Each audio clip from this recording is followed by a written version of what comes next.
All right. Congratulations to you for making the positive, productive, good decision to be a part of the grad program.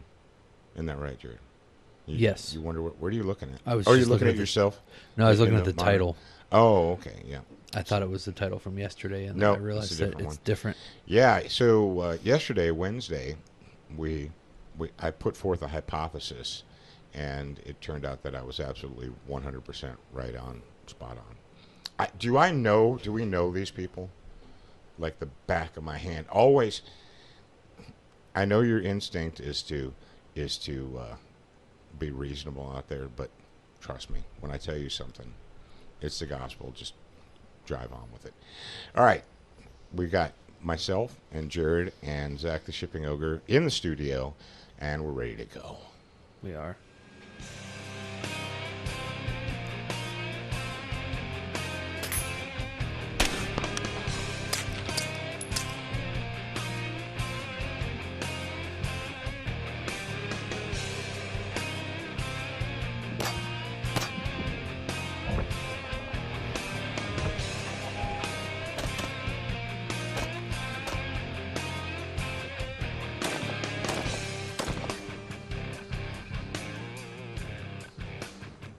Yes, indeed. Yes, indeed. Yes, indeed. All right. I love that video. Of course, it makes me sad, too, because I'm here and not there. It's only 6 hours away. Shut up. You might as well be on the moon right now. What are we going to talk about today? Well, I we've have got. an idea for a domain. All right, we got a follow up from the Garlic Festival. Garlic Festival lies. We've got some advice from John Stuart Mill from 1848, and I've got a question for all of you folk out there up there in New York. I'm going to go ahead and pee in your Wheaties, so too bad. Get used to it. Jarrad, you got our leadership trait of the week ready to go? I do. You The do? leadership trait of the week, I'll stop looking at domains, is endurance. It means the mental and physical stamina that is measured by your ability to withstand pain, fatigue, stress, and hardship. You can improve your endurance by just doing something physical and strengthening your body, and then finish every task that you start with to the best of your ability. And you do that by simply, when you want to quit, you just keep going, which is forcing yourself to continue when you are physically tired and your mind is sluggish. Yes, indeed. Actually, Zach, I do have something to talk about, and it's what Jarrad said earlier. So, are you on his account? Yeah, he is. Oh, okay. All right. So, practical uses of strength. We're going to talk about practical uses of strength right now. And Zach has a fighting fitness intro video for you guys.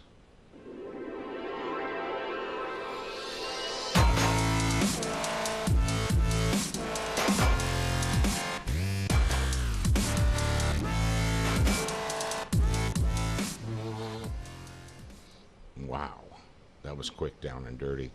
No, we don't have any questions. If you guys have strength or training questions, get them Send in. 'em. Send them in. Post them.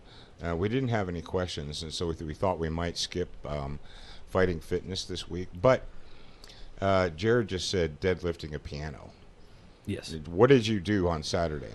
I helped a friend move. It was actually the guy that officiated our wedding. He was moving. He just bought a new house, so figured I'll go help him since he married us. And so I did. And I didn't know he had a piano before I got there. But when I got there, I figured out that he had a piano. A piano. And so pianos are very heavy. That's how your grandpa Brent got strong, Yeah, he was super strong. by moving pianos. By himself. He moved pianos all the time. I just don't understand how. That's how he got strong. Like he Yeah. moved pianos, like if not daily, weekly. Jeez.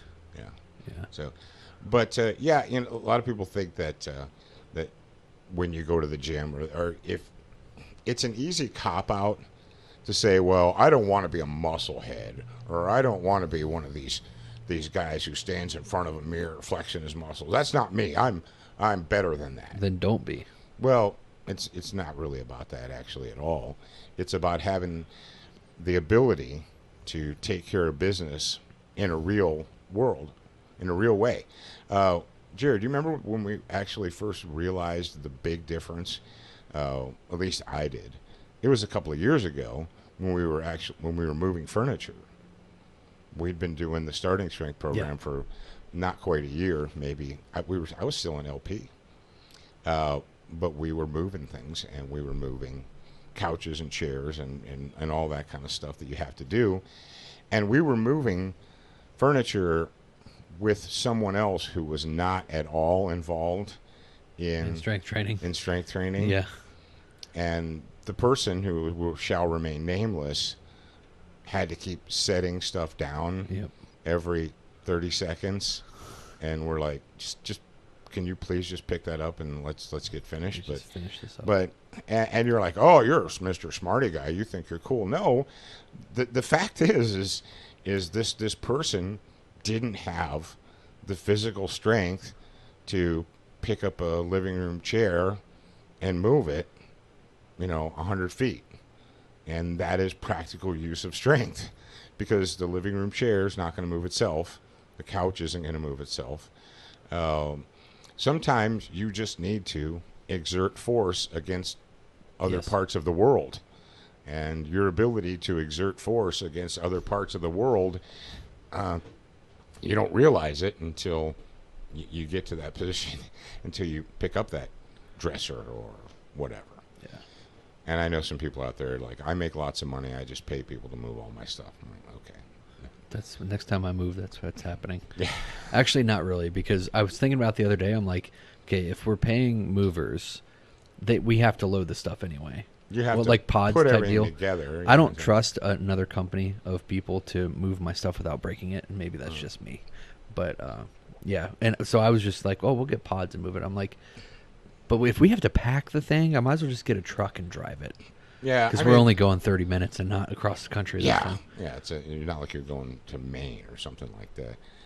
But yeah, practical strength. The ability to exert force against the world, whatever you encounter, and something that people never understand. And this is something you won't understand until you're face to face with it.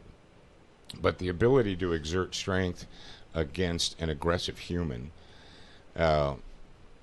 It takes a lot out of you. It takes a lot out of you, and that's why actually we've talked about this in the Honey Badger book, but if you want to help your kids succeed in life, especially your sons, if you want to help your sons succeed in life when they're little, like 5, 6 years old, get them involved in a peewee wrestling program, collegiate wrestling program, whatever they call the peewee wrestling. When we were in Holmes County, they called it the attack team, but it has all kinds of different names. But get them involved in that, because quite frankly, as a human, you don't understand the need for strength and the ability to exert strength until there's another human forcing their strength on you. It's a great program. It's a great way to teach kids problem-solving skills. And to teach them, we're always talking about confidence, and self-esteem. That's one of the for 25 years, self-esteem has been the parenting buzzword. We're always worried about it, right? If you talk to, child rearing experts, if you talk to, parents, and people write parenting books and what have you, they love to talk about self-esteem and the importance of it. But they never talk about how to build it and how to produce it and how to give your kids genuine, real self-esteem. It's kind of like my the thing with the cancer. They're like, we want you to be strong, and we want to make sure you don't lose weight, and blah blah blah blah blah. But nobody ever says how. Magic. Yeah, magic. Or, can we, by feelings, if we just exert our feelings onto the subject, it happens. You say, I want my kids to have good, real, genuine self-esteem, self-confidence. Okay. How does that happen? Does it happen by accident? Does it happen because you want it to happen? No, you have to do something. You have to set up a situation. You have to create a situation where your child is actually learning genuine self-confidence. How do they do that? They don't do that because you sheltered them from the world and kept them safe from anything that could hurt their feelings. And that's exactly what happens in our world, is people believe that the way to protect a child's self-esteem is to shield them from any type of adversity or threat or danger, or, put them in a bubble, and that way they'll always have self-esteem. No, they don't have any at all. Oh, all right. Whose note is that? Is that your note, It's Zach? us, yeah. Okay. Oh, so anyway, if you want to help your kid, and I know this is strength, we're talking about strength, but get your kids involved in a wrestling program when they're young, in a collegiate wrestling program. That is one positive way to help them learn genuine, realistic self-confidence and self-esteem. Well, I've got some stuff to say. Remember yesterday? If you listened to yesterday's show, if you didn't, you should probably go back and listen to it. But yesterday, we talked about the differences between two 19-year-olds. One who did it right and one who did it wrong. One who was alive and one who was dead. And the chief Smithy, from wherever the heck this place is, I don't know. Where's Chief Smithy from? What's his jurisdiction? I don't remember what his thing was. But he said it's an AK-47 variant weapon, right? And but they didn't know the specific model. Well, then if you dig down deep, we found out that the rifle the suspect was using was an SKS, an AK-47 type assault rifle, Chief Smithy said at a morning press conference. SKSs have been used in several mass shootings over the years, including the 2017 shooting of House Majority Whip Stephen Scalise and 2 Capitol police officers on a baseball field. The Violence Policy Center describes an SKS as, quote, a menace to public safety. Now, here's where I saw somebody posted on Facebook or whatever, and they're like, no, it was a Washer 10. I saw it in the news story. Listen to this next paragraph. So, in the Sac B story, the reporter said, the gun shop where the weapon was reportedly purchased, Big Mike's Guns and Ammo in Nevada, didn't list any SKS models for sale on its website. And then it goes on to say, it does list 2 Washer 10 models, each costing around $700. So, it probably lists all kinds of stuff. Why would you put that there? Jarrad, help me out here. Why would a news reporter say, well, we went to their website and there were no SKSs listed, but they did have this? Because they're trying to draw a parallel. I don't know. But they did have a Barrett Model 82. Yeah. They did have a Benelli Super Black Eagle. They did have a Colt whatever. What? So they had to throw in some SEO terms. Right? So what they did is they just poisoned the story. And like I said, some guy commented on this, and they're like, yeah, I saw in the news story that it was a Washer 10, then that's the same thing as an AK. And I thought, how would somebody get that information? I know not everybody is a firearms expert, but saying that an SKS is the same thing as an AK because they use the same ammunition, that's like saying a Remington 700 that chambers .223 Do I look like Dad? I'm just wondering. is the same. Sorry. Is the same as an AR-15 because they both chamber the .223 round. Yeah. It's the same thing. There, Remington 700 and 223 is an AR-15 variant. And can you believe, ladies and gentlemen? And apparently, this was a stock model, 10-round. That's too many. 10-round box, fixed magazine that you load from the top with. Do they have any pictures of it? No. On the article? No, they don't. They have the pictures of some muzzles. Here's a picture of illegally possessed firearms from the Los Angeles blah, blah, blah. So, no. What is all of this pop-up crap? Wow. Okay, muzzles. How do you get to the second one? You go down to the bottom and click it. It's nothing. It's garbage. So, why would a chief deliberately lie? Why would a police chief go in front of a group of reporters and deliberately tell that lie? Why do you guys think? Do you think because the vast majority of people who will read the SAC-B don't know what an SKS is? And you're like, well, but everybody knows what an AK-47 is because it's the worst thing that ever was invented in the history of ever. What's an AK-47 type? What's based on the original. What? It's not even close. Did you know Kalashnikov designed the SKS? No, he didn't. Well, that's it's an AK-47 type. Yeah, that's right. And why, if you're writing a news story, would you put, well, they didn't have any SKSs in stock, but they did have the Washer 10, and that's the same thing.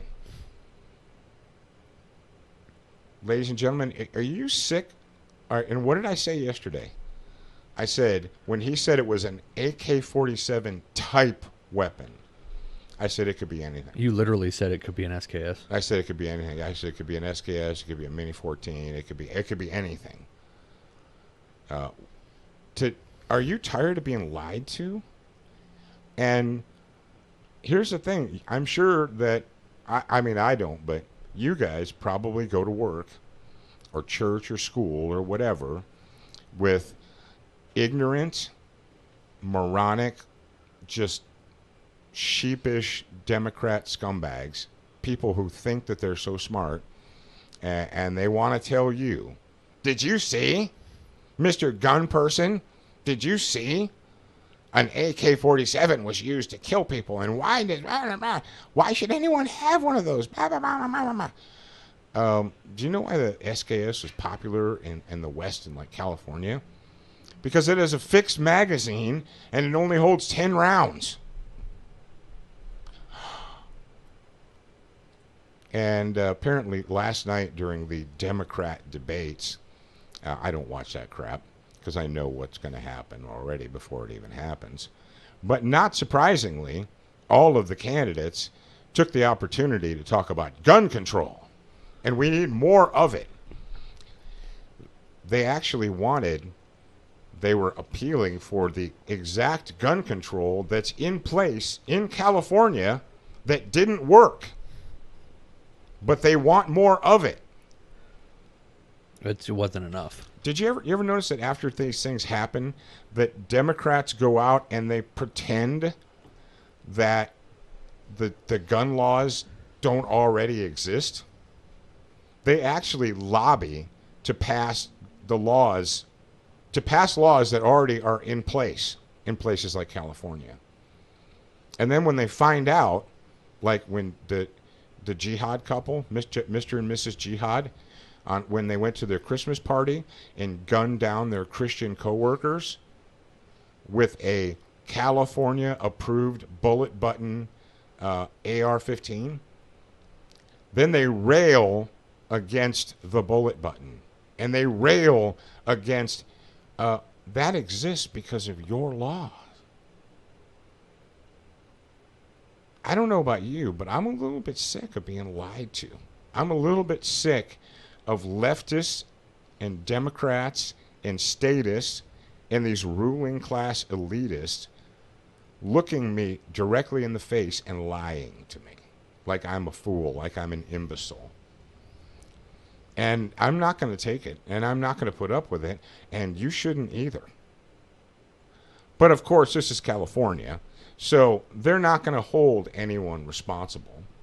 They're not going to hold the chief responsible for lying to them. Well, I mean, yeah, he kind of lied, but, I'm sure he had good intentions in his lies. I'm sure the Sacramento Bee had good intentions with their misdirection and lying. So we won't hold them responsible. It's the NRA's fault. Yeah, it's everyone else in America's fault. It's you, because you won't accept more reasonable gun control. It's your fault. It's not the fault of the person that actually committed the crime. And we can't hold people responsible for lying to us. No. California, wake up. No, you're asleep, and you're not going to wake up, and I'm kind of tired of it. They've taken sleeping pills. I'm tired of beating that drum. I really am. All right, how many of you have been here since the beginning? A lot of you. Maybe not all of you, but I'm sure that many of you listening to this show have been here since, well, the very beginning. We started Student of the Gun Radio in 2013, and we started it, it was after the Sandy Hook massacre, and after all the New England states decided that they didn't have time to debate, we didn't have time to study, we don't have time to investigate. We have to push through more laws now. It's an emergency. Nobody got time to investigate. That's right. Ain't nobody got time to investigate. We have to have more laws immediately. And in Connecticut and New York, and I think there was another one. I don't know if it was Massachusetts or whatever, but in New York in particular, they pushed through the SAFE Act. And didn't they, Jarrad, correct me if I'm wrong, they pushed through a 7-round magazine ban, or a capacity, 7-round maximum. Capacity. And they're like, well, and they said, nobody makes 7-round magazines for ARs or anything else, right? Except for the old 1911 magazines are the only ones that you can find that hold 7. And they're like, well, okay, but if it's large, if it's a 10-round magazine, you're only allowed to put 7 in it, right? And all these other restrictions. And I got behind this freshly minted black carbon steel microphone, and I said, hey, New York, what's up? Why did you let this happen? Why are you letting this happen? And I'm not going to forget this. I'm not going to let this go, because we were bombarded by people from New York telling me, but me in particular, that I didn't know what I was talking about, that I was a blowhard and a loudmouth, and that I wasn't helping, but that they were going to take the SAFE Act to court, and it wouldn't stand. The judges, the Supreme Court is going to overturn it. There's no way. And it doesn't matter, because the first opportunity we get, Cuomo is going to be gone. We're going to get rid of him. This is it. We're done. That was March, April of 2013. I'm pretty sure that governors' terms of office are 4 years in the United States. A governor serves for 4 years. So what that means, I didn't even stay at a Holiday Inn Express last night, but what that means is that between then and now, Cuomo got reelected. You guys did it. Not only that, but the SAFE Act is still in place. Now, I know that there have been some reasonable sportsmen out there who have said, well, I mean, if we on our side, if we're willing to just give a little and be reasonable, then the other side, then they'll be satisfied, and they won't want any more gun laws. We'll accept that, and it'll stop right there, and then there won't be any more. And some people even tried to convince us that, well, I don't really agree with the SAFE Act, but now that it's done, then that's it. There won't be any more gun laws now that they have what they wanted. But do they ever have enough? as long as I've been behind this black carbon steel microphone, what have I been saying? The state will never, ever, ever have enough control over you. They will never have enough control. Now, they can't take it all at once, but they take it a little bit at a time. Jarrad, go ahead and read this story from us, for us, from foxnews.com. Brand new story. Give us the dateline. The dateline is published 1 day ago. The title, just gun purchases in New York will now take longer after governor signs new law. The governor signed a new gun control law after the SAFE Act. But I thought that's what we needed. That's all they needed to keep everyone safe was the SAFE Act. This is the Safer Act. The Safer Act. Yep. So a new law in New York extends the waiting period for certain gun purchases from 3 days to 30 days. Wow. Governor Andrew Cuomo signed the law Monday. Cuomo.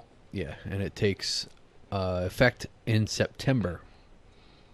Okay. Under existing federal law, gun dealers must wait 3 days before completing a sale if someone is not instantly approved by the Federal National Instant Criminal Background Check System. That's a mouthful. The sale could proceed even if the background check was not finished. Okay. New York gun buyers will now have to wait 30 days for the background check instead of 3. That's literally 10 times the amount. Yep. Cuomo and the Democratic lawmakers said the extended background check will give law enforcement the time it needs to complete a thorough investigation. Really? Yep, a thorough investigation. Mm-hmm. Stronger background checks will help keep guns away from dangerous people, said Senator Michael Gianaris. Prove it. He's a Democrat out of Prove Queens. it. Michael Gianaris, prove it. What do you base that on? What factual evidence do you base that on? Of course, no one asks them that.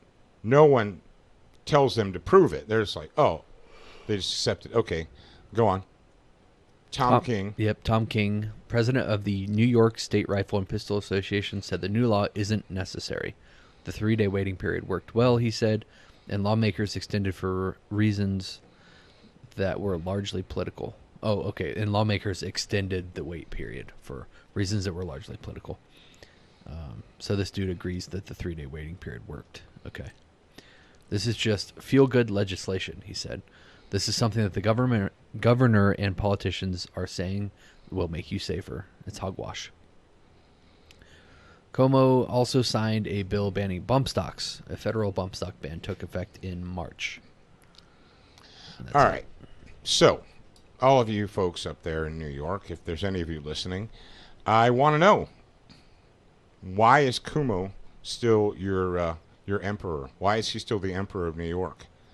I was told that I needed to shut my mouth. Nothing was done. And that I didn't know what I was talking about. And that I was a loudmouth, blowhard, blah, blah, blah, and I wasn't helping. 6 years. 6 years. New York. Well, what do you want us to do? I don't know. I guess the answer is nothing. But the reason I put this story in here is proof positive. If you ever find yourself thinking that you don't believe me, or you're like, I'm not sure Paul's right on this one, just take a deep breath and realize that I am. And I said it years. I've been saying it for years and years and years. They will never, ever, ever have enough gun control. They will never have enough control. It's all about control. Look at England. They instituted 100% gun control, and they still have horrible violence, right? Horrible violence. And so now they got knife control. And what's going to be next? Because they can't ever blame people. Because if you hold people and humans responsible for their behavior, then you have to admit that it's not the object.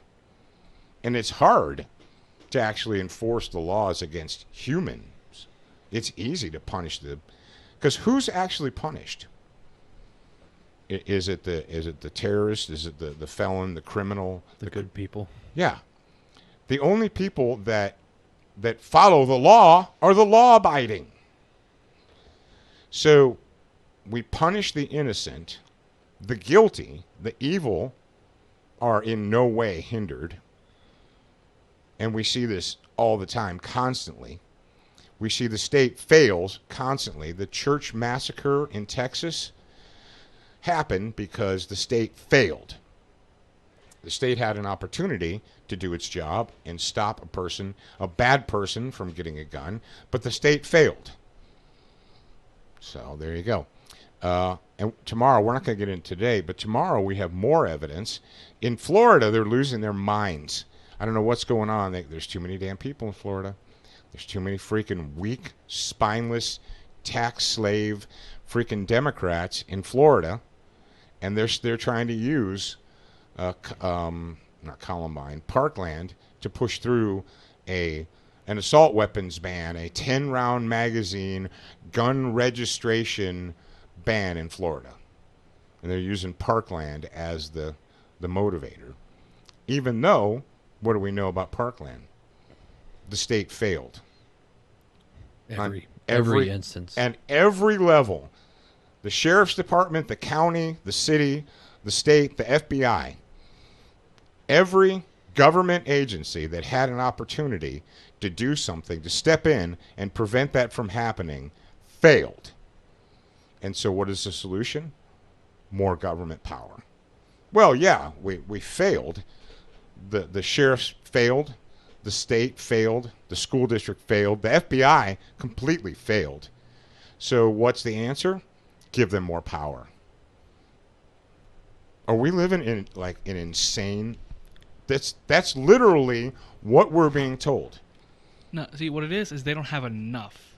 See, once they have enough, yeah, then they'll be able to fix everything. If you just give us more power, we'll keep you safe. Well, there shouldn't be anything to fix if they have enough power. Then they should be able to prevent everything. So that's right. Well, eventually, everyone who owns a gun will be deemed a threat, and they'll just send their gun enforcement teams around to take your guns away. Got a little advice here from, about 150, not quite 200 years ago, from a gentleman, an intelligent gentleman named John Stuart Mill, from a book he wrote called Principles of Political Economy. It's a very thick read. This is one, this is a senior level reading assignment. But he wrote something called, well, it's a paragraph, a little essay. War is an ugly thing, but not the ugliest of things. The decayed and degraded state of moral and patriotic feeling, which thinks that nothing is worth a war, is much worse. When a people are used as mere human instruments for firing cannon or thrusting bayonets, in the service and for the selfish purposes of a master, such war degrades a people. A war to protect other human beings against tyrannical injustice. A war to give victory to their own ideas of right and good, and which is their own war, carried on for an honest purpose by their free choice, is often the means of their regeneration. A man who has nothing which he is willing to fight for, nothing which he cares more about than he does his own personal safety, is a miserable creature who has no chance of being free, unless made and kept so by the exertions of better men than himself.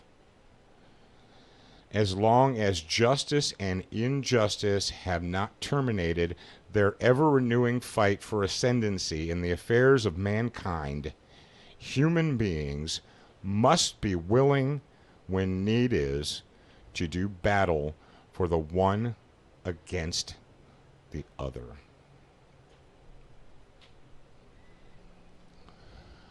Let me go back and remind you here. I'm going to go to the second paragraph. It says, a war to protect other human beings against tyrannical injustice. A war to give victory to their own ideas of right and good, and which is their own war carried on for honest purpose by their free choice, is a means of regeneration. You ever hear that little tale that the tree of liberty needs to be refreshed with the blood of tyrants and patriots? You see, a lot of folks like to say they like to focus on the tyrants part. They're like, yeah, we're going to refresh the tree of liberty with the blood of tyrants. There's a part two to that. And the part two is patriots have to be willing to refresh that tree with their own blood if necessary. I'm afraid that I'm describing the people of California, of New York, of Connecticut, of New Jersey, of Massachusetts, of Colorado, of Illinois, when I say the following. A man who has nothing which he is willing to fight for, nothing which he cares more about than his own personal safety, and I suppose we could substitute safety for comfort, right, is a miserable creature who has no chance of being free unless made and kept so by the exertions of better men than himself. As long as justice and injustice have not terminated their ever-renewing fight for ascendancy in the affairs of mankind, human beings must be willing, when need is, to do battle for one against the other. And I guess my question to you in New York and Florida now, and New Jersey, is there anything more important in your life than your own personal comfort and safety? You see, that's why we're here. That's why we're having this conversation. That's why I have to come. You know, I don't want to talk about this. I would love to talk about really cool AR-15 build projects. I'd love to talk about Glocks or the newest SIG or the newest Smith or the newest whatever. That'd be great. If we could come here and just talk about toys and hardware and games and so forth and not have to worry about a constant, never-ending threat to our liberty and our very way of life. I wish that were the case, but it's not. The reason that I have to come to this microphone and speak the words into it is because tens of thousands and hundreds of thousands of my countrymen,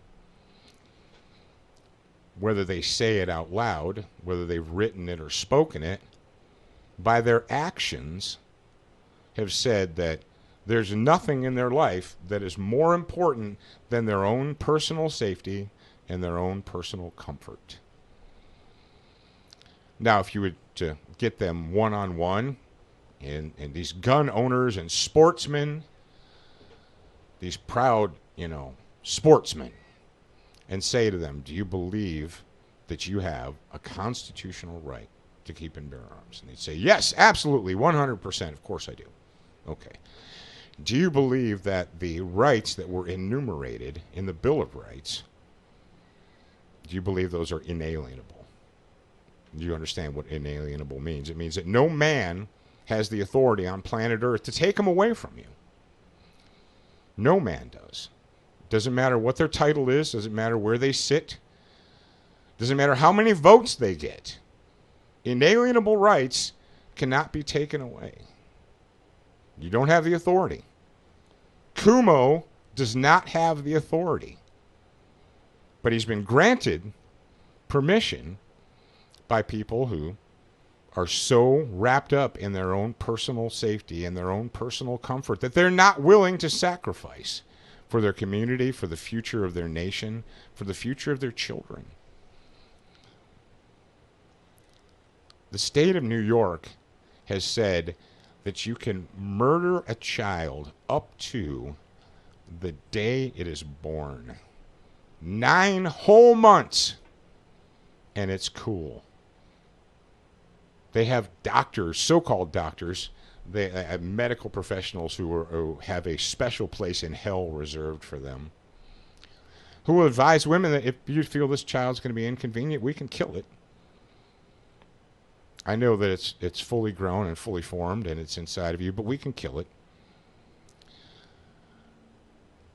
A state legislature and a governor who claim that they're all concerned about safety, the safety and the well-being of the people of New York. Those same people think that you can take a 9-month-old child and kill it and throw it in the incinerator like it's garbage. Chew on that for a little bit. The same people that would lecture you that you should surrender some privileges to the state, that you shouldn't be bothered by these restrictions because they're in the interest of public and community safety. The community will be safer. It will save lives if only you will surrender a little bit more. Those same people think a 9-month-old child is garbage. They think a 9-month-old infant's life is worthless. The same people that would lecture you that you need to surrender your arms to them so you can be safe are willing to destroy the life of the most innocent creature on planet Earth. Is there anything more innocent than a newborn child? I dare you to find something more innocent than a newborn child. They have no soul. We're dealing with evil. We're literally, not figuratively, not hypothetically, we're dealing with evil in our world.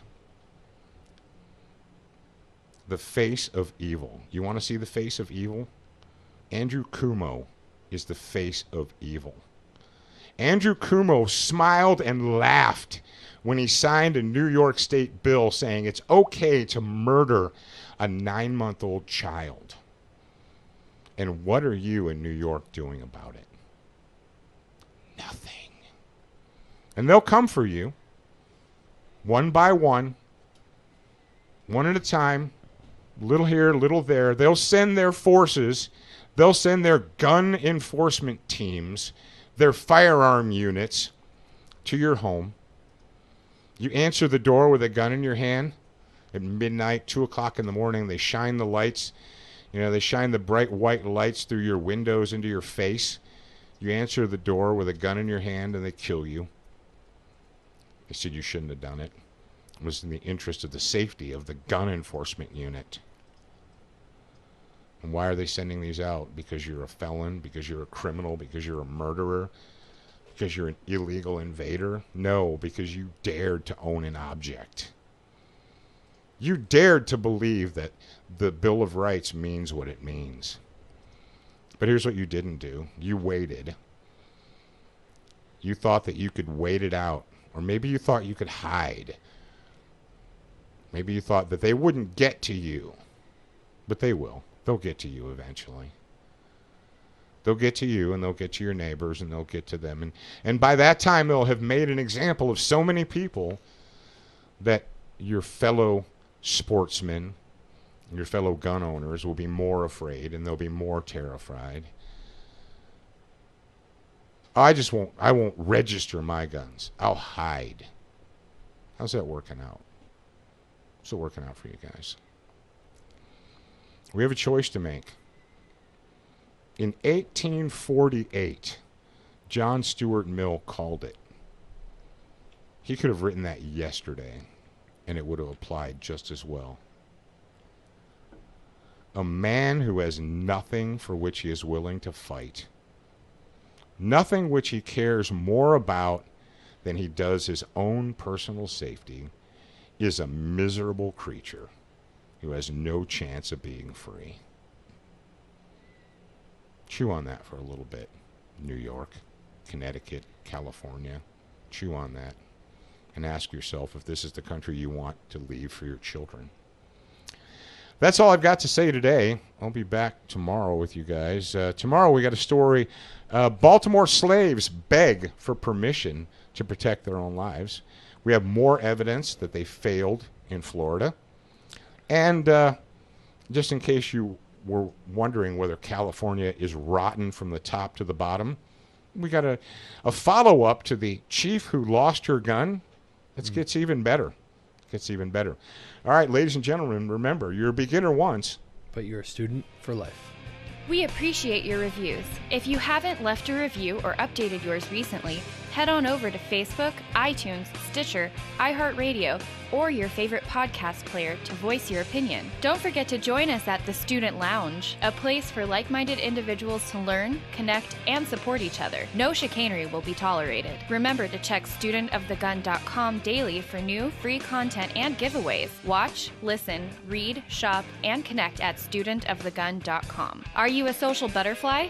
Connect with us on Instagram, Facebook, and Twitter for new content each and every day at Student of the Gun. Watch Student of the Gun TV and videos from our trusted partners on Roku, Apple TV, Amazon Fire TV, Chromecast, and even AirPlay. Go to studentofthegun.com for direct links, and remember, you're a beginner once, a student for life.